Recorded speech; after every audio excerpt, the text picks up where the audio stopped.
tudo bom com vocês? Eu sou a Bi, aqui do canal Bi Reis, e hoje estamos aqui com mais uma história, assim, agora da vida real, hoje da vida real, e é um livro de não ficção, então, né, que é a história de uma das piores assassinas aí, se eu não me engano, é a maior assassina aí do Brasil.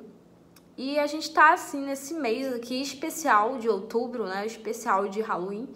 Então, eu achei interessante trazer também umas histórias aí reais. Porque, sinceramente, eu tenho medo mais das coisas reais do que das coisas fictícias. Então, a gente vai falar desse livro aqui, que eu acabei de ler, Suzane, Assassina e Manipuladora, que é do jornalista Ulysses Campbell, que ele tá sendo um livro muito bem debatido aí pela crítica e muito interessante mesmo, gente. Então, eu vou falar assim, um pouco do livro, umas histórias assim, um pouco escabulosas, assim, e vou falar muito por alto, gente. Eu não vou falar todos os detalhes, porque não tem como eu falar cada detalhe. Então, antes de mais nada aí, veja se você está inscrito no canal, ative as notificações para você me acompanhar aí, que nesse mês, assim, só tem coisa boa, só tô lendo coisas, assim, muito ótimas e vendo também, assistindo séries e filmes, assim, muito interessantes. E, gente, também me sigam aí nas redes sociais, tá bom? Pra vocês acompanharem aí tudo que eu tô lendo e o que eu tô fazendo por lá. E, gente, esse livro que traz essa capa aqui, que foi uma foto, né, de logo quando ela foi presa ali, em meados de 2002, e ela tinha, né, sido presa com os dois irmãos Cravinhos, né, o Christian e o Daniel Cravinhos, por ter matado os pais por motivo de dinheiro, sim, por causa de herança. Ela queria a herança para ela. E ela só tinha um irmão, né? Ela só tem um irmão. E assim, com muito respeito, né, eu falo, porque esse irmão dela também sofreu duras penas e sofre duras penas por causa desse histórico, né? Por causa dessa irmã famosa, digamos assim, que virou uma criminosa celebridade. E assim, é uma história pesada, não é um livro para qualquer um, não é que qualquer um consegue digerir essa história, mas aqui a gente tem mesmo mais a história dela, não é uma coisa tipo Ilana Kazoy, que vai ali destrinchando tudo como foi ali o assassinato, não é isso. Então, acho que esse livro aqui até adolescentes podem ler, sim, adolescentes aí, a partir de 13 anos, podem sim ler, porque é uma história, assim, muito interessante. E ela tá em volta de polêmicas. A vida dela, nossa, a vida dela realmente é uma série dessa mulher. Então, a gente vai ver, assim, de como ali no início foi esse relacionamento dela com o Daniel Cravinhos, que eles, assim, ficaram perdidamente apaixonados e um obcecado pelo outro, e eles tinham envolvimento ali, né, os irmãos Cravinhos tinham envolvimento com droga, e aí eles ofereceram a droga pra Suzane, pro irmão dela, e aí eles acabaram conhecendo aquela vida, sabe? E o Daniel, ele era de uma família mais abastada, assim, morava num bairro mais pobre ali, né? E já a Suzane vinha de uma família de renome ali, alemã, o pai dela engenheiro, a mãe psiquiatra. E é muito interessante isso, né, que a mãe dela era psiquiatra e ela mesma não detectou nenhum problema na filha, né? Isso é muito interessante também de a gente pensar. E, gente, ela vai e depois de vários anos, assim, acho que 3 anos, se eu não me engano, de relacionamento, e aí eles são proibidos de namorarem pelos pais. O Manfred, né, que é o pai da Suzane, chegou a ter um conflito, assim, uma discussão acalorada no Dia das Mães, ali com a filha, né, no ano de 2002. E, assim, ele chegou a dar um tapa no rosto dela. A discussão ficou muito acalorada E até a Marísia, né, que é a mãe, ficou muito surpreendida, porque ele era um pai que ele não batia nos filhos, apesar de eles serem muito distantes, de eles não ter muito essa conexão, assim, afetiva, de abraçar os filhos, tá? Mas, assim, foi um fato, assim, muito diferente ali do que aquela família vivenciava. Então, assim, a Suzane começou a armar ali pra mãe dela, né? Falava, né, que colocava, né, o pai dela contra a mãe, contra o pai, né? Então, assim, ela fazia a caveira do pai. E realmente ela tinha um relacionamento difícil, mas era com o pai. E ela, nesse namoro, ela várias vezes fugia aí com o Daniel e viajava escondido dos pais, né? Ela tinha 19 anos já, conheceu ele com 16, né? E ele era um cara, assim, o Daniel, que trabalhava com aeromodelismo, ensinando, né? E foi disso aí que a Suzane conheceu ele, porque ele era instrutor do irmão dela. E ela ficou responsável de levar o menino para fazer esse treinamento com o Daniel Cravinhos. E foi lá que ela conheceu o Daniel. E aí foi, assim, amor, né? À primeira vista. E o menino, né? O irmão dela se tornou, assim, grande amigo do Daniel. Então, eu imagino a barra que esse rapaz enfrentou, né? Perdeu, ao mesmo tempo, perdeu a família, perdeu a irmã, perdeu o melhor amigo, né? Por causa dessa tragédia toda. E aí, por os pais, né? Não permitirem ela namorar com o Daniel, né? Que eles estavam, assim, nessa coisa, né? Nessa sede e nessa paixão aí arrebatadora, né? Então, ela fingiu que ela estava desaproximada dele uns 4 meses, e aí ela adentrou no estudo, estudou bastante mesmo e acabou passando em Direito, se eu não me engano, para USP, e ela ganhou, né, com 18 anos, né, ganhou um carro de presente, né, devido ter passado na faculdade Direito, e ganhou um carro de presente dos pais. Então ela tinha muita independência, ela tinha mesada todo mês, inclusive ela usava a mesada dela para bancar o Daniel Cravinhos, e ele parece que gostava dessa vida, né? Então, a ideia, né, de matar os pais, né, porque eles, segundo eles, né, eles teriam mais liberdade de viver a vida deles ali, né? Já, nossa, não passa nem pela minha cabeça essa ideia, não dá pra gente conceber, gente, sinceramente. Então, eles, assim, cegos, né, por essa paixão, pegam e tramam essa ideia, né? Tramam essa ideia. E é interessante porque a Suzane e o irmão dela, eles não tinham tanta liberdade, assim, na casa deles, de sair, de fazer essas loucuras que eles começaram a fazer a partir do momento quando eles se envolveram ali com os irmãos Cravinhos, né? Então, o Christian, né, ele agiu muito pelo impulso ali, né, para defender o irmão dele, para ajudar o irmão dele, por amor ao irmão dele também. Então, a Suzane, ela foi coautora junto com o Daniel Cravinhos, é o que eu entendo aqui nesse livro, desse assassinato, dessa tragédia. Então, ali na cadeia, né, depois quando descobri tudo na cadeia, ela pegou 39 anos de cadeia, e os irmãos Cravinhos pegou também mais ou menos aí essa faixa etária, né? Ela pegou mais por ela ser filha. E eles, assim, cometeram um assassinato cruel, né? De uma forma muito cruel. E isso gerou muita polêmica na época. E eu era muito pequena na época, mas eu lembro muito, assim, deles sendo presos, né? E ela escondendo, assim, com as madeixas dela, né? Longas, né? Longos cabelos, ruivos, loiros. E eu lembro muito bem o Christian lá sem blusa. Eu lembro muito bem desse crime, assim.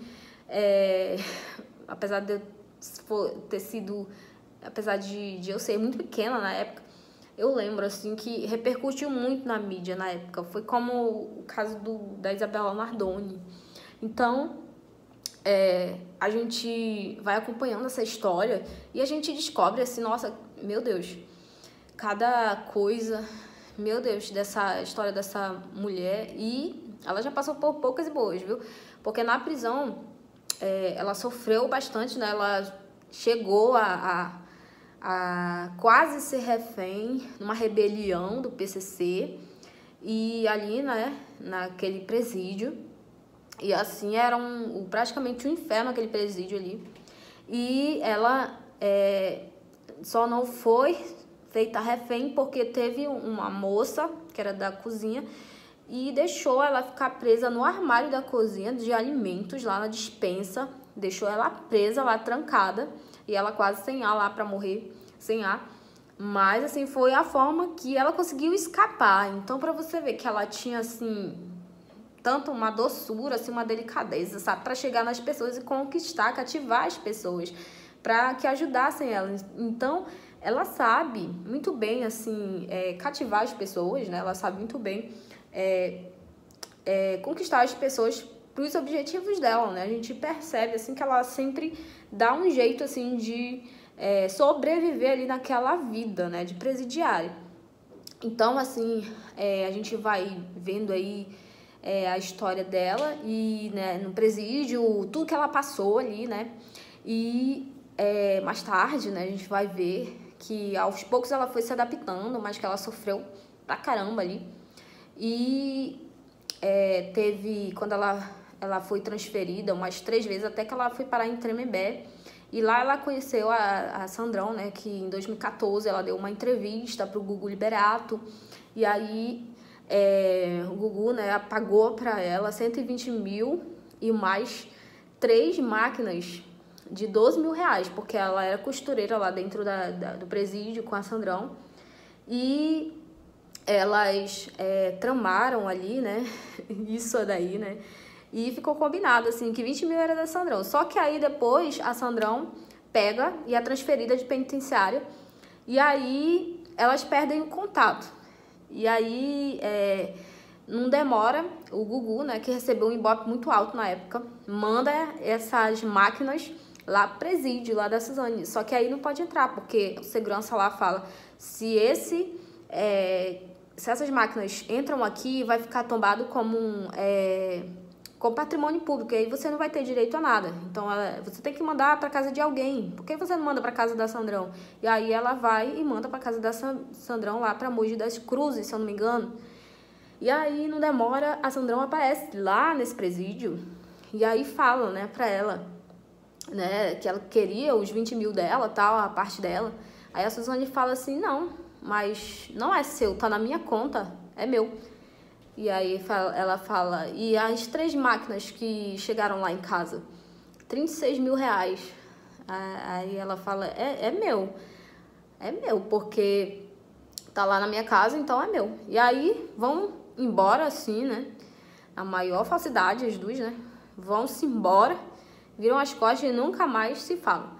Então, mais tarde, pra você ver, né, e a Suzane, com esse relacionamento com a Sandrão, ela ganhou muitos privilégios lá, porque a Sandrão, ela era assim, a chefe de tudo lá, ela mandava geral lá, dentro do presídio da penitenciária, e as pessoas respeitavam ela. Então, depois que a Sandrão sai, quem ocupa esse lugar, adivinha quem é? A Suzane. Então, ela ganha vários benefícios, né? As pessoas começam a mimar ela ali dentro, né? Tanto os policiais ali, né? Respeitam, ela começa a ganhar um certo prestígio ali, respeito ali, porque presídio também é assim, você tem que saber viver, né?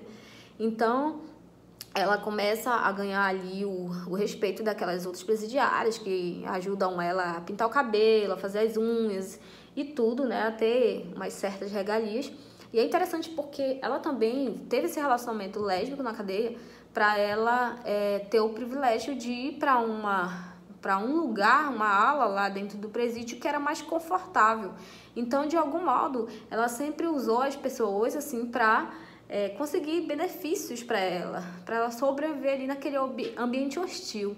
Então, ela sofreu assim pra caramba, pra pacas, assim, várias vezes, né? Ela recebeu, né, ameaça de morte de outras presidiárias por ela ter cometido um crime hediondo, né, que não é perdoável nem dentro da prisão lá entre as mulheres. Você matar pai e mãe, né, não é perdoável lá dentro. Então ela era muito perseguida lá por causa disso.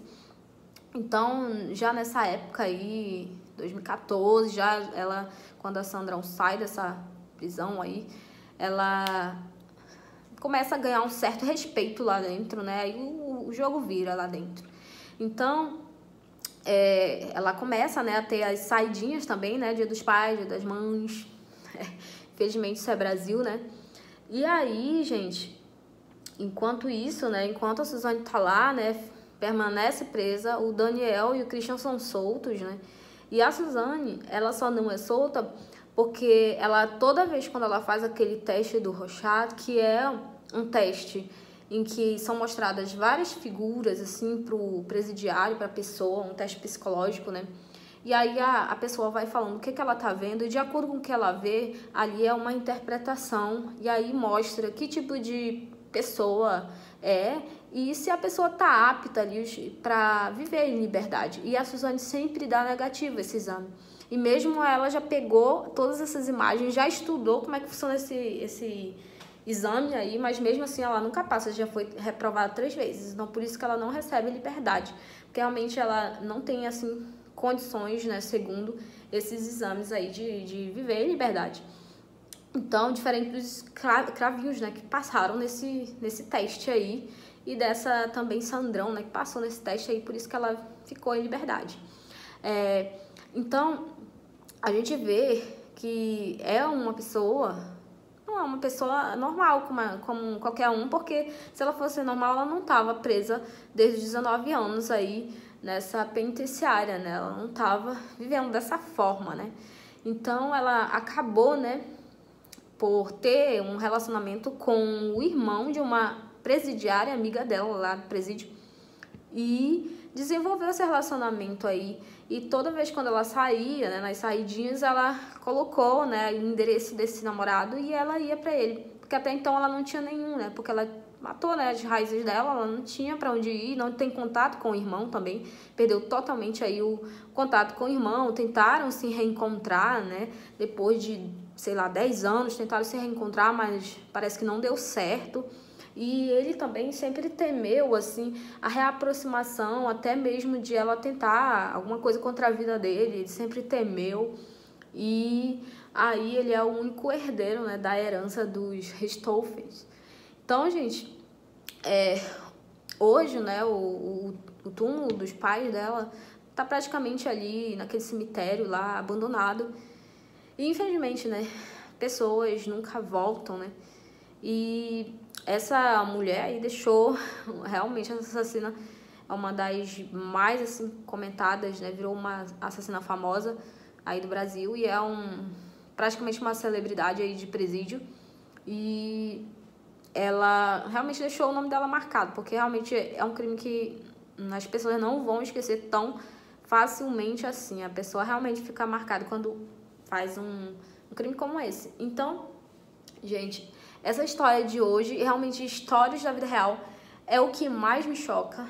Não sei vocês, mas pra mim, assim, é o que mais me choca. E eu não tenho medo, assim, de assistir nem filmes de terror. Eu realmente tenho medo de personagens, de personalidades como essas da vida real, que estão bem vivas, estão aí, que pode sim fazer algum mal conosco.